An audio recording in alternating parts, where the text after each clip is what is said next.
ஒரு நாள் முழுக்க நம்ம வீட்டு கடிகாரம் ஓடுதோ இல்லையோ நம்ம ஓடிக்கிட்டே தான் இருப்போம். காலையில் எழுந்ததுலேருந்து நைட்டு படுக்க போகிற வரைக்கும் ஏதாவது ஒரு வேலை நம்ம செஞ்சுக்கிட்டே தான் இருப்போம்ல. ஆனால் நைட்டு படுக்கும்பொழுது ஒரு யோசனை வரும், இன்றைக்கி நாள் முழுக்க நம்ம நல்ல பிஸியாக இருந்தோம்ப்பா, ஆனால் என்னதான் முடித்தோம் அப்படின்னு யோசிப்போம். எந்த ஒரு வேலையுமே கம்ப்ளீட் ஆன மாதிரி ஞாபகத்தில் வரவே வராது. இந்த ஃபீலிங் நிறைய பெண்களுக்கு இருக்கும். நம்மக்கிட்ட நேரமே இல்லை அப்படின்னு தான் நம்ம நினைப்போம். ஆனால் உண்மையிலேயே நமக்கு நேரம் ஒரு பிரச்சனை கிடையாது. நமக்கே தெரியாமல் நம்மளுடைய நேரத்தை திருடிட்டு இருக்க பல பழக்கங்கள் தான் அதுக்கு காரணம். இன்றைக்கி நம்மளுடைய நேரத்தை திருடக்கூடிய அந்த 7 பழக்கங்கள் பற்றி தான் இன்றைக்கி வீடியோவில் பார்க்க போகிறோம். என் அன்பு சகோதரிகளுக்கு வணக்கம். இதுதான் மனிதியின் குரல். நான் உங்கள் பிரியா. நம்மளுடைய நேரத்தை திருடக்கூடிய 7 பழக்கங்கள்னு சொல்லியிருந்தேன். இதில் நான் எல்லாரும் சொல்கிற மாதிரி மொபைல் பார்க்குறதுனாலையோ டிவி பார்க்குறதுனாலையோ காசிப்ஸ் பேசுகிறதுனாலையோ அப்படின்னு நான் காமனான மிஸ்டேக்ஸ் எதுவும் சொல்ல போகிறது கிடையாது. நான் சொல்ல போகிறது எல்லாமே யூனிக்காக இருக்கும். தொடர்ந்து வீடியோ பாருங்கள். முதல் பழக்கம் என்ன அப்படின்னா, ஒரு நாளுக்கு உண்டான கிளாரிட்டியே நம்மக்கிட்ட இருக்காது. நம்ம அந்த நாளில் என்ன செய்ய போகிறோம் முடிவு எடுக்காமல் இருக்கிறது தான் ஃபஸ்ட்டு பழக்கம். காலையில் எழுந்ததும் என்ன சமைக்கிறது அப்படிங்கிறதுல ஆரம்பித்து எந்த வேலையை முதல்ல பண்ணலாம், இதை இப்போவே பண்ணலாமா இல்லைனா அப்புறமா பண்ணலாமா, இப்படி யோசிக்கிறதுலையே நமக்கு நிறைய நேரம் நம்ம கண்ணுக்கே தெரியாமல் போய்கிட்டே இருக்கும். ஒரு வேலையை தொடங்குறதுக்கு முன்னாடி எடுத்துக்கிற நேரம் அந்த வேலையை முடிக்கிறதுக்கு எடுத்துக்கிற நேரத்தை விட அதிகமான நேரமாக இருக்கும். அதனால தான் பிளானிங் இல்லாத வாழ்க்கை நம்ம நேரத்தை மெதுவாக திருட ஆரம்பிக்கும். இதை தவிர்க்கிறதுக்கு டு டூ லிஸ்ட்டுங்கிறது ரொம்பவே ஹெல்ப்ஃபுல்லாக இருக்கும். ஒரு நாளைக்கு நம்ம மொத்தமாக என்னென்னலாம் செய்ய போகிறோம் அப்படிங்கிறத முந்தைய நாள் ராத்திரியோ இல்லைனா அந்த நாள் காலையிலையோ நம்ம ரெடி பண்ணி வச்சிட்டோம் அப்படின்னா அந்த டு டூ லிஸ்ட்டுங்கிறது ஒரு நாளை நமக்கு வழிநடத்தி கொண்டு போகும். டு டூ லிஸ்ட்டை எப்படி போட்டு நம்ம வேலைகளை முடிக்கலாம் அப்படின்னு நான் தனியாகவே ஒரு வீடியோ கொடுத்துருக்கேன். வேணுன்றவங்க சேனலை விசிட் பண்ணி செக் பண்ணி பார்த்துக்கோங்க. ரெண்டாவது பழக்கம் தான் பல பெண்கள் செய்கிற மிகப்பெரிய மிஸ்டேக்குன்னு நான் சொல்லுவேன். என்ன அப்படின்னா, எல்லா வேலையுமே மனசுக்குள்ளேயே வச்சுக்கிட்டு நாள் முழுக்க வீட்டை சுற்றி வந்துக்கிட்டு இருப்பாங்க.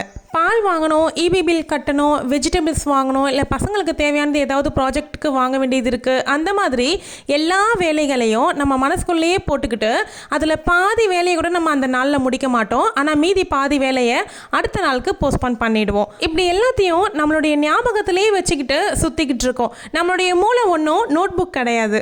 அது வேலை செய்ய வேண்டிய நேரத்தில் வேலை செய்கிறத விட்டுட்டு ஞாபகத்தில் வச்சுக்க வேண்டிய வேலையும் நம்ம சேர்த்து அந்த மூளைக்கிட்டே திணிச்சோம் அப்படின்னா மூளை ரொம்ப சீக்கிரமாகவே சோர்வாயிடும். அந்த நாள் முழுக்க நமக்கு சோர்வாகவே தான் இருப்போம். அதனால தான் ஞாபகம் இருக்க வேலைகள் எல்லாத்தையும் ஒரு நோட் போட்டு எழுதி வைக்கிறது ரொம்ப ரொம்ப முக்கியமான விஷயம் அப்படின்னு சொல்கிறேன்.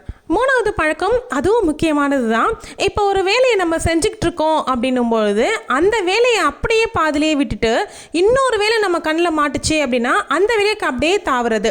இப்போது நான் டிவி யூனிட் க்ளீன் பண்ணிகிட்ருக்கேன்னு வச்சுக்கோங்களேன். அப்படியே திரும்பி கிச்சன் பக்கமாக பார்த்தேன் அப்படின்னா கவுண்டர் டாப் க்ளீன் பண்ண வேண்டியது இருக்குது அப்படின்னும்போது நான் இதை அப்படியே பாதிலே விட்டுட்டு கவுண்டர் டாப் க்ளீன் பண்ணவும் போனேன் அப்படின்னா அங்கே பாதிலே விட்டுட்டு திரும்பவும் ஃப்ரிட்ஜுக்கிட்ட ஏதாவது வைக்கணும் அப்படின்னு வரும்பொழுது ஃப்ரிட்ஜில் ஏதாவது ஒரு அழுக்கு பார்க்குறேன் அப்படின்னும்போது நான் ஃப்ரிட்ஜை க்ளீன் பண்ணுறதுக்கு ஸ்டார்ட் பண்ணிவிடுவேன். ஸோ இந்த மாதிரி சுற்றி எல்லா வேலையுமே பாதிலே நிற்கும். எந்த வேலையுமே முழுசாக முடித்த மாதிரி இருக்காது. அதனால் ஒரு வேலை செய்யறதுக்கு ஆரம்பிச்சிட்டிங்க அப்படின்னா அந்த வேலையை கம்ப்ளீட்டாக முடிச்சுட்டு அடுத்த வேலைக்கு போக பாருங்கள். இப்படி எல்லா வேலையும் அரைகுறையாக நிறுத்திட்டோம் அப்படின்னா நமக்கே நம்ம மேலே கான்ஃபிடென்ஸ் குறைஞ்சி நம்ம எதையுமே கம்ப்ளீட்டாக பண்ணவே மாட்டோம் அப்படிங்கிற தாட்டு நமக்குள்ளேயே வந்துடும். நம்ம நாள் முழுக்க பிஸியாக இருக்க மாதிரி தான் இருக்கும்.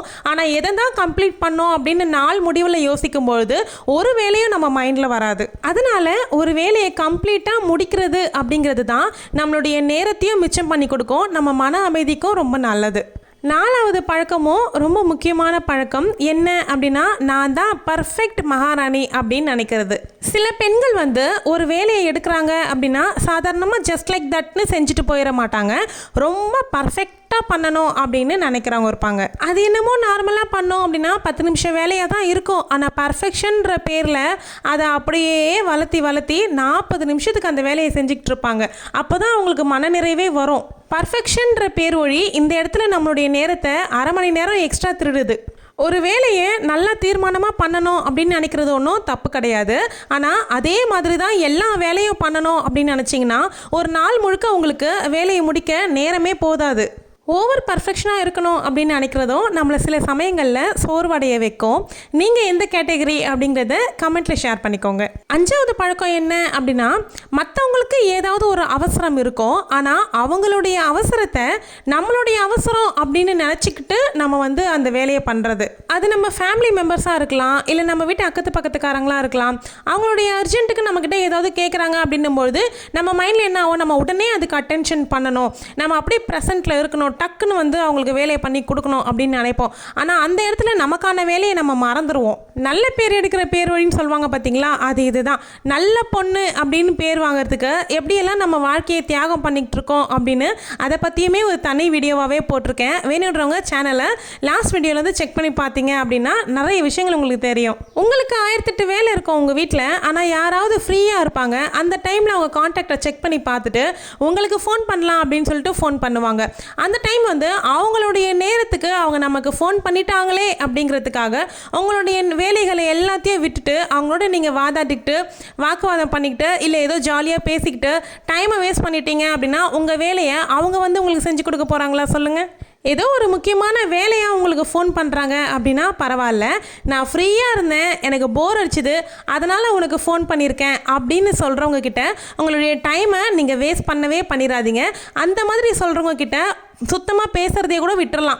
ஏதோ ஒரு முக்கியமான விஷயம் அப்படின்னா டக்குன்னு எடுத்து பேசுங்க. இல்லை ஜாலியாக தான் பேசுறதுக்கு வந்தேன்னா எனக்கு இந்த மாதிரி கொஞ்சம் வேலை இருக்குது, நான் இதை முடிச்சுட்டு பேசுகிறேன் அப்படின்னு சொல்லிட்டு அப்படியே சுத்தமாக இக்னோர் பண்ணுங்கன்னு சொல்ல வரல. உங்களுடைய வேலையை முடிச்சுட்டு எடுத்துக்கிற நேரத்தை எடுத்துக்கோங்க. இந்த மாதிரி நம்ம ஜாலிக்காக ரிலாக்ஸேஷனுக்காக பேசக்கூடிய ஃபோன் காலில் கூட நிறைய நேரம் நமக்காக பறிப்போயிட்டுருக்கு. இந்த விஷயத்துக்காக தான் என்னுடைய மொபைலில் நிறைய விஷயத்துக்கு நான் நோட்டிஃபிகேஷனே ஆஃப் பண்ணி வச்சுட்டேன். ஏன்னா இந்த நோட்டிஃபிகேஷனுங்கிறது தான் நமக்கு ரொம்ப ரொம்ப டிஸ்ட்ராக்ஷனாக ஏற்படுத்துறது. இன்ஸ்டாகிராமு இல்லை யூடியூபு இந்த மாதிரி விஷயத்துக்கெல்லாம் நம்மளுடைய சப்ஸ்கிரைப் பண்ணி வச்சுருக்கவங்க, ஃபாலோ பண்ணி வச்சுருக்கவங்க ஏதாவது ரீல்ஸ் போடுறாங்க அப்படின்னும்போது அது நம்மளுக்கு நோட்டிஃபை வரும். அதனால நம்மளுடைய நேரத்தை விட்டுட்டு நம்ம அதை நோட்டிஃபை பார்த்த உடனே உள்ளே போய் பார்ப்போம். சரி அது என்ன அப்படிங்கிறத பார்த்துட்டு வெளியே வந்துடலாம் அப்படின்னு தான் போவோம். அப்படியே ஒரு ரீல் ஏதாவது நமக்கு ஒரு கண்ணில் படம், அப்படியே ஸ்க்ரால் பண்ணி ½ அன் ஹவர் வேஸ்ட் பண்ணிடுவோம், நமக்கே தெரியாது.